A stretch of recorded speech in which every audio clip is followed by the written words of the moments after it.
好，第二個我哋話，喂 David，我唔想由1分去到4分喎，4分去到9分，好啲喎。咁如果佢提升呢一個有咩方法咧？我由擁有意識到有信心，如果願意做嗰方面，如果懂得做嗰方面，係由技巧到有一個專業嘅流程。我哋先講流程先。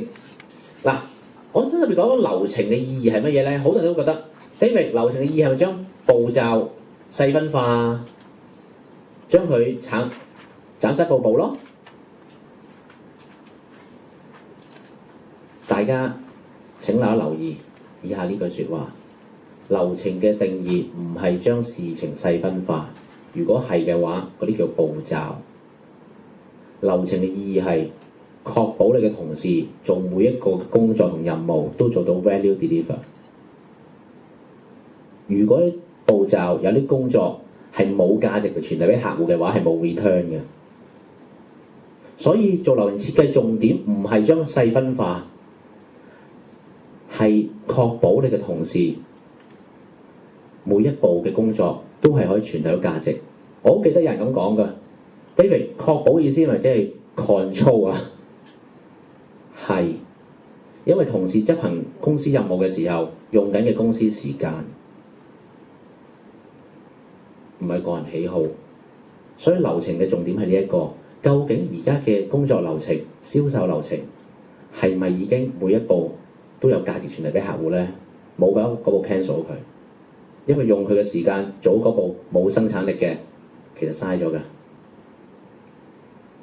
所以流程設計喺我哋嗰本嘢度俾一個 sample， 大家可以翻去慢慢睇參考一下。我哋俾一個完整嘅大家㗎，俾大家參考一下。反而喺呢度，我想同佢講多少少就係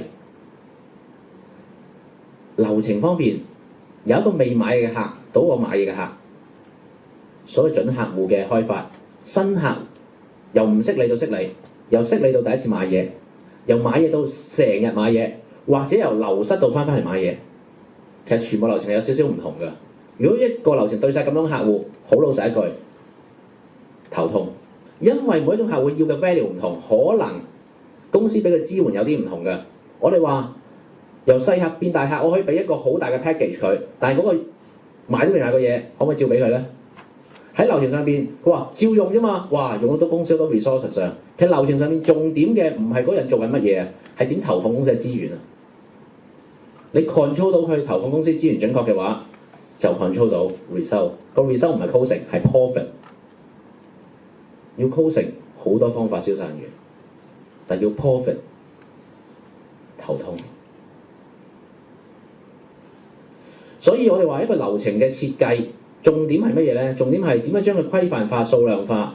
流程上面所需要嘅工具同才能。嗱，你見到數量化、規範化、才能、工具。才能係個人，工具係架撐。銷售裏邊好多唔同嘅架撐佢可以用嘅。